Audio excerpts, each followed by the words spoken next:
Hello, hello, friends. Happy Tuesday. Welcome to our Let's Get Hired series. Today is episode 4. We are here with Andrea Yacub Macek, my good friend, career coach, clarity coach, amazing woman, superstar. So excited to be here, chat with her, share some amazing insights with you guys today. It is the best time of year to get hired, so I'm so excited to be talking about this with you guys. And I know many of you met Andrea before, those of you who do follow me regularly, but those of you who may not, I would love for Andrea to be able to introduce herself to you. So welcome, Andrea. If you'll tell everyone a little bit about you and what you do. Well, thank you, Jennifer. That's such a nice intro. And yes, it's been nice to become friends. And Jen is also an amazing woman, which you guys know. And I just went from Jen to Jennifer, but I call her both things. All good. Yeah. So I am a ex-corporate employee turned career coach, and I work specifically now with high achieving, ambitious women that are recent graduates or young professionals, and I help them launch and land fulfilling careers. So that usually looks like helping them make that transition successfully once they've graduated, going from college into a career, or they've been working for a couple of years and want clarity of what's coming next and make a pivot.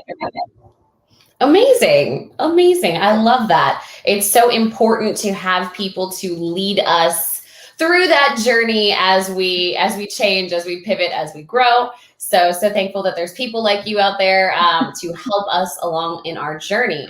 And Andrea's great because Andrea's coaching really focuses on some areas that mine don't. And that's the beauty of career coaching. You can choose a different career coach who meets your specific needs, one who you vibe with better, who you get along with. So Andrea has, you'll have a very particular skill set for clarity, correct? And yes. I definitely wanted to pick her brain about that with you guys. So Andrea, if you could tell us a little bit more, because I get this question all the time with my clients. When people feel like they don't know where they want to go, I have people come to me sometimes, they're like, help me with my resume. And I'm like, okay, well, what job do you want? Like, where are you trying to go? And they're like, well, I don't know. What do you think I'd be a good fit for? And I'm like, okay, well, I can tell you what you're a good fit for, but you may not like that. So how do you help people clarify where they're trying to go? Great question. And this comes up no matter what phase or stage of career that you're at. So I want to first validate that for anyone watching or watching the replay that, changing your mind doesn't equal failure. There's nothing wrong with you. So if you're looking for a change, that's okay.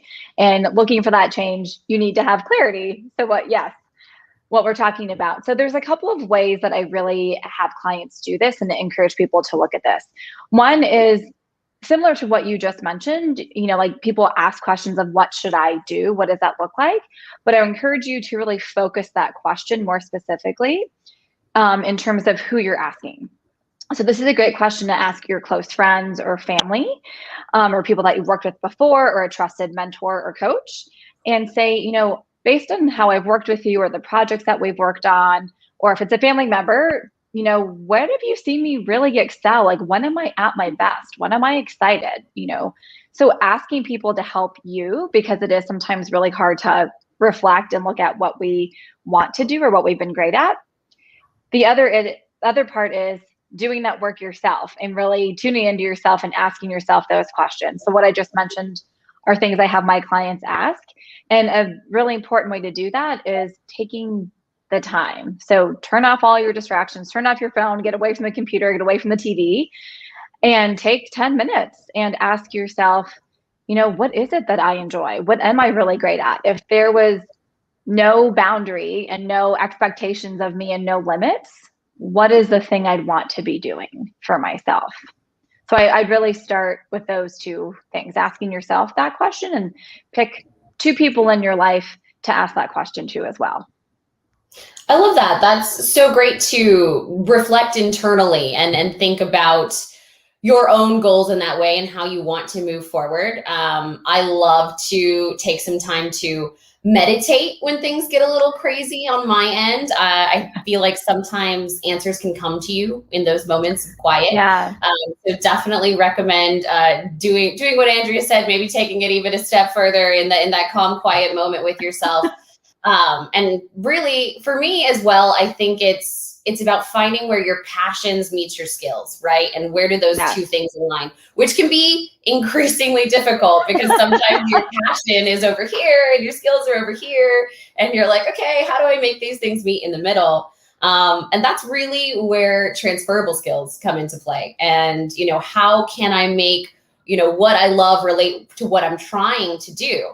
And that is definitely something that I know a lot of people struggle with as well. So I thought maybe we could talk a little bit about transferable skills, how you talk about yourself. So any advice for our job seekers in that realm?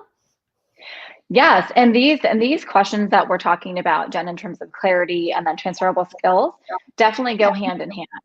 Because to your point, often when we want to figure out what's next or the type of job that we want to go for, you need to know what those skills are because you want to match the two together, like we're talking about. So just a quick definition, transferable skills are skills that you use in one job or one industry that can be used in another job or another industry. And typically that looks like soft skills. So what Jen and I are doing right now, communication, building rapport, having a conversation, those are things you have to do in any job. And you've most likely done that in a current job. So it's skills like that you want to take the time and really, again, reflect back on what you've done so far and see what is coming up for you so that maybe you're really great at organization or like building relationships, detail orientation, those types of things that we don't usually give a lot of weight to or give a lot of priority to are often the things that managers and companies are looking for, because that's what's going to really help you get up to speed quicker as you start a job. Right. And I think that so much of that also has to do with personal branding and how far you can, make all those things meet in that regard and how you can project that within your community, your network, your spaces. So how would you say that people can better capitalize upon their transferable skills and bring that into their personal brand?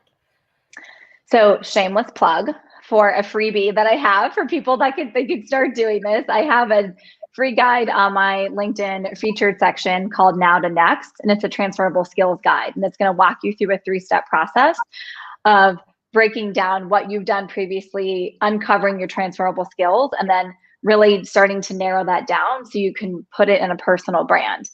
And I'm an elder millennial is the term for me, since I'm on the older side of millennials, but the term I used to use was a pitch, but now we've evolved that term into a personal brand. But it's the same concept there. And that's really where what we're talking about. You want to highlight your top skills and experiences because that's what you want to be able to very seamlessly talk about when you're introducing yourself to somebody in an interview or networking, which is one of my all-time favorite topics to also talk about. But that's a really great way to do that is, again, do this reflective exercise we're talking about, talking to people doing the work on your own, because the more you do that, you're going to find themes to your transferable skills that then will become your personal brand statement, and then you can really start to polish it from there. Right. No, most definitely. That's something that I do with my clients as well. I'm sure many coaches have different ways of going about it. But definitely check out Andrea's free guide. Follow her. If you're not following her, go over to her LinkedIn. She's amazing. For those of you who are working on your resumes, this is something I also really recommend as well, because you really want to pull out those major themes. And oftentimes looking at your document and what you've done in your past can really help to get your brain going. So a lot of times with clients, I recommend looking at each individual role and you've performed in the past and try to think like, if I had to narrow this to my top 3, like transferable skills, my top 3 soft skills, what would they be for this specific job, and list them out for each specific one. And then I like to try to see what themes we see emerging. If communication is one of the top one in every single one that you are moving through, that's definitely something you should lean into and something you should bank on, because obviously you have a very good, history with that track record. So all about finding those themes and seeing how you can move forward. Yeah, and I'll use myself as a quick example of kind of the culmination of what we're talking about here. I used to really downplay my transferable skills which my top 3 are communication, relationship building, and process. And I felt really not undervalued. What's the word? I felt like I couldn't compete well enough sometimes because my top skills for me were not hard skills. They weren't the quantifiable math, science type skills. They were the soft skills. But that was my theme all through my career, was I was getting recognized and getting promoted because of these top 3 skills. And now I'm using that full time in my business and helping other people do the same. So don't downplay your skills just because you feel like they're not in alignment with other people. They're there for a reason. And that's what we're talking about. The more you can capitalize on that and integrate that into your brand, the more confident that you become in talking about yourself, which is going to only help you find the right job for you. Because you're going to be excited about that. You're going to be confident in it. You're competent in the way you speak about yourself. And that's going to show on your cover letter, your resume, and in your brand. 100%, definitely letting that uniqueness shine through so that, people hire people, not robots. I've said it many times. I feel like a robot with how often I say that, but it's very true. Let people get to know you, and it makes a huge difference in your personal brand and your networking ability, your presence. So highly recommend. Want to pivot a little bit here now that we're talking about skills. And I don't think I've ever picked your brain about this. So this should be interesting. How do you feel about the StrengthsFinders test? Do you ever do this with your clients? Do you find them useful in helping you with transferable skills? So that's a great question. And this is actually a professional development goal of mine, is to become certified in StrengthsFinder. So telling it to the world, you guys can hold me accountable on that goal. That's the goal by the end of this year into 2022. It's been a while since I've taken it. I know a lot of coaches use it. I would love to use it with my clients. I think the caution that I have in using it's a great tool. It's a fantastic tool. And if you're struggling to identify your strengths on your own, it's a great investment to do that. My only caution, like I was saying, is I don't want people to get so fixated on the results of that assessment that they don't start to really look at other things that they have, or other connection points or alignment they have to other types of jobs that they're curious about. So definitely use it as a guide and a starting point, but don't let that dictate the opportunities that you're seeking. Use it as a complementary tool to your own experience and what you're going for, if that makes sense. No, that makes total sense. And I would also like to flag, I think that something that I've found that's really useful in it, not only finding your strengths, but also kind of looking at your weaknesses. If you decide to do the full panel, which I did for the first time in a few years, a couple weeks ago, it shows you your 34, it ranks them all the way. And, I really focused on my worst 5. And I was like, okay, how can I improve these, because clearly these are things that I don't excel at. These are things that I don't have that passion for. And how can I, try to grow in these areas? Because when you can grow and become well-rounded all around, I just feel that we set ourselves up for success, right? Yeah. And I want to touch on what you just said, which is equally important. And I really stress this to my clients that, you just mentioned things that doesn't bring you joy or that you're not excited about. That is equally important, if not more important sometimes, when you're trying to figure out your next step or gain clarity about what you want to do and how you're going to create your brand and update your resume and really go after opportunity. And I say this a lot, so I sound like a broken record with what I'm about to say. That's helpful because when you're aiming at everything, you're actually aiming at nothing. And that's what often creates that frustration in a job search, because you feel you're throwing things out there and hoping something sticks rather than very thoughtful and strategic about what it is you actually want to apply for. So ruling things out is really important so that you can focus and narrow down what it is that you really want to do. Again, in terms of alignment with your skill sets, your strengths, and then the job opportunities. So they all need to match up as best as possible. Yeah, I think the more targeted and siloed you can get, definitely the better chances of success. That is something I am learning increasingly as a career coach as well. I started off, I was like, oh, I'll work with everyone. And as I go further through the process, I'm like, okay, now I'm finding where my niche is. I'm finding the people who I really vibe with, the people who I need to work with in that way. So I think there's a lot to be said in that regard about, finding the right people, right connections, right programs for you. Totally agree. I would say as a career coach and business owner, same. I started off really wide and then I had to narrow it down. And same as a job seeker, you have to test things out, but testing things out means saying yes or no. And then there's also the exploratory in the middle of you're not quite sure. So you need to dig into that a little bit more to figure out if you're going to put it in the yes or no category. Right, right. Which is another reason why informal chats and networking is so important. I highly, highly recommend, especially those of you who are new grads or those who are pivoting or those who don't know what they want to do, explore lots of different areas. There's so many different opportunities out there that didn't exist 30 years ago, right? The world is just constantly changing. New jobs pop up all the time where I see a title and I'm like, wait, this is a job someone does now? Like, it's something we've never heard of before. And it's crazy. So, keep an eye out on those different things, have those chats with people. And how would you say, Andrea, because I get this question a lot, and I always like to I ask a lot of the same questions, but I feel like everyone has different answers and have different value they can give. So for people who aren't sure about maybe how to go about having those informal chats so they can have some great information and make those connections, where would you recommend they start? So this is so timely because I just did a post today about the 3 C's of networking and how to make it fun. So let's see if my elder millennial brain can remember my own 3C method. I think the biggest takeaway I want people to know when it comes to networking is it is the most valuable free career tool you have at your disposal right now. And I know it can be intimidating, but just like with anything new, start with where you're at and what you know, and then work from there.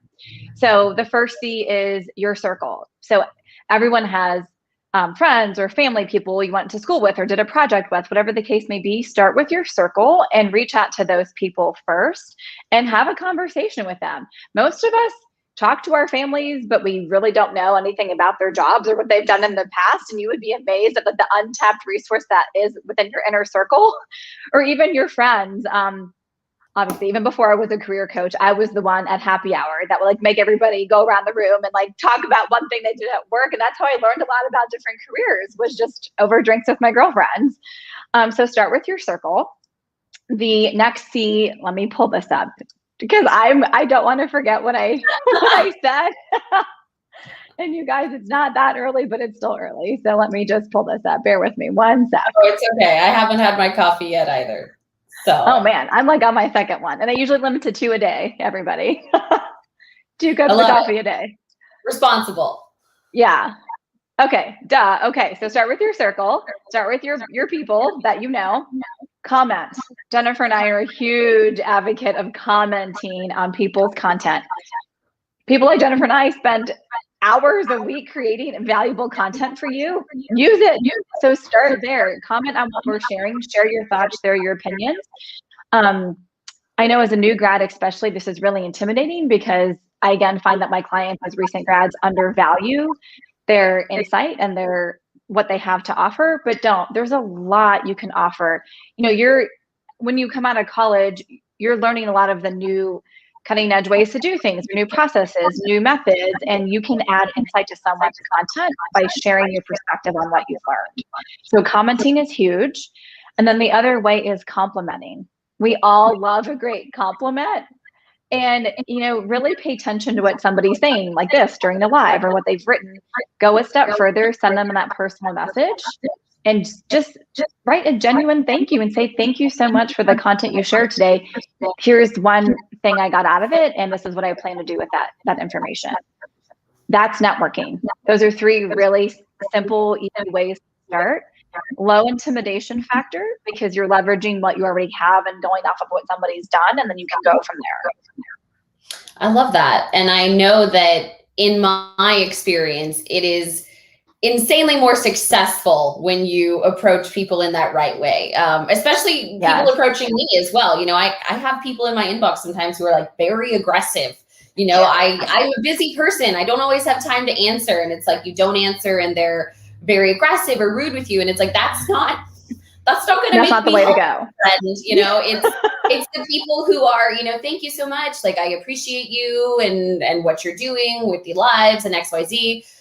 are going to have more traction in seeking my help and forming a relationship. Yeah. So, I mean, it's fairly obvious, right? But I feel like sometimes it just needs to be stated that don't send people messages on LinkedIn and tell them anything that you wouldn't tell them in real life.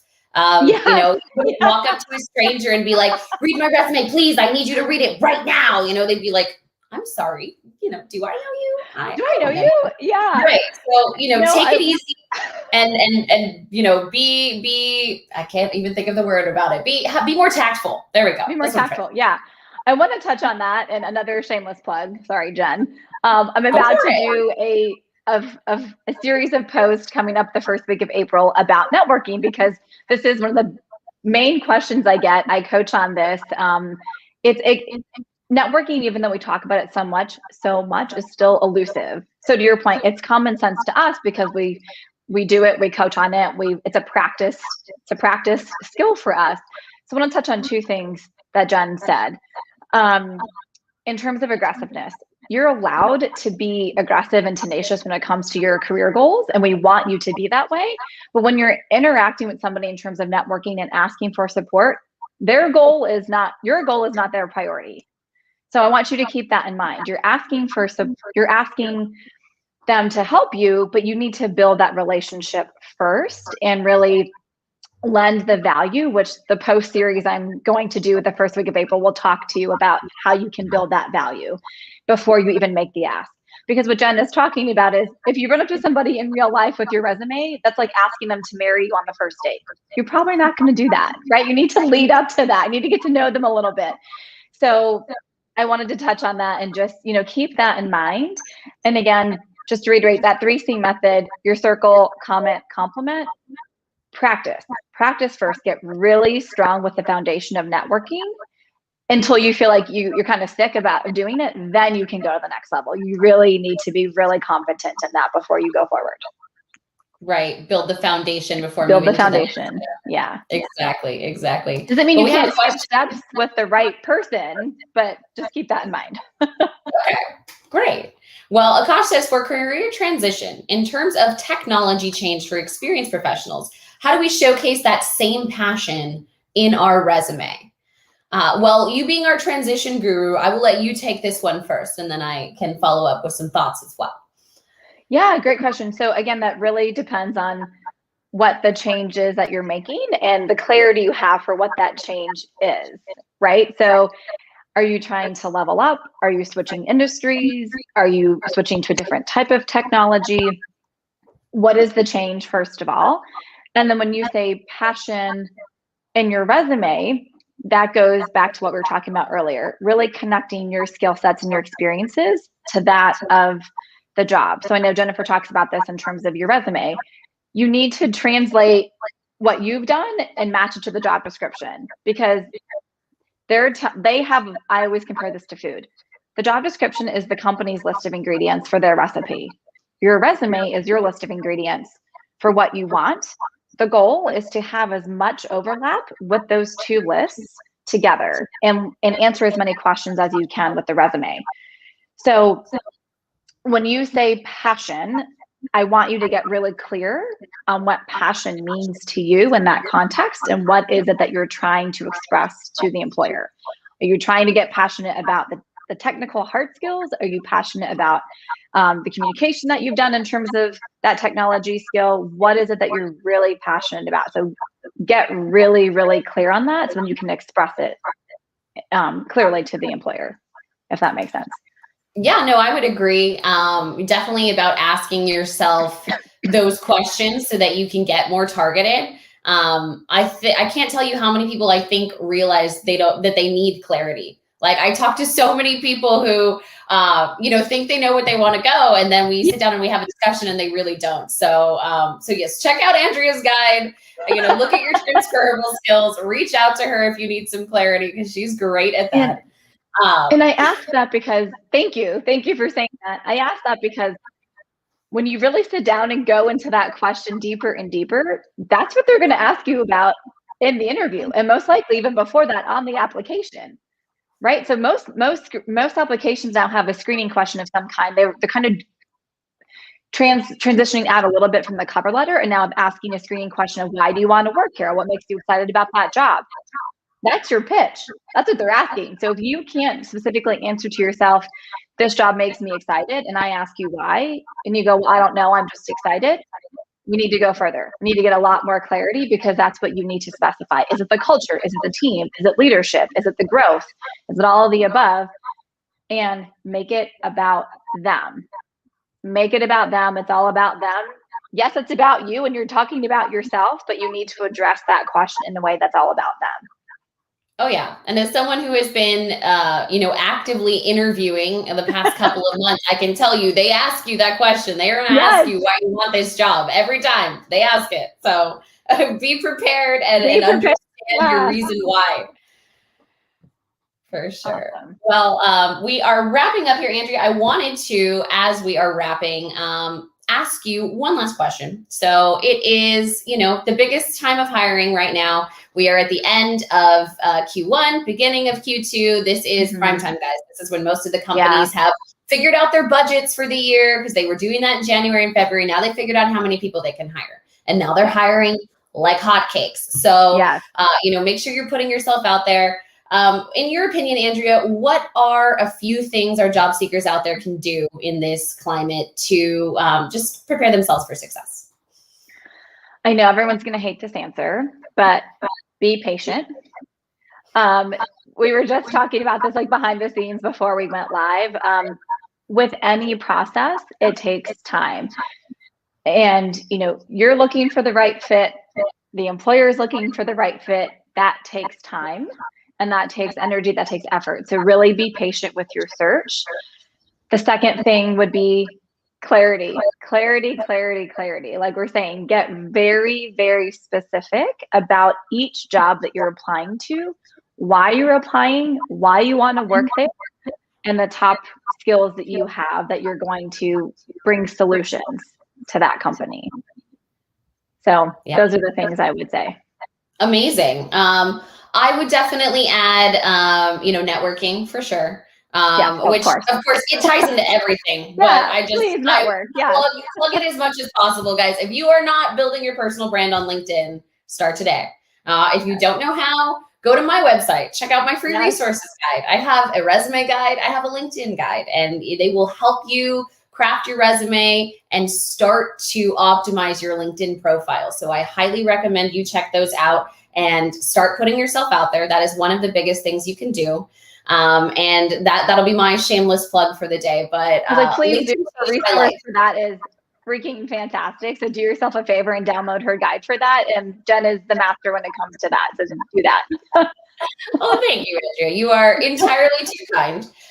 This has been so great. Thank you so much for being here. Thank you for having me.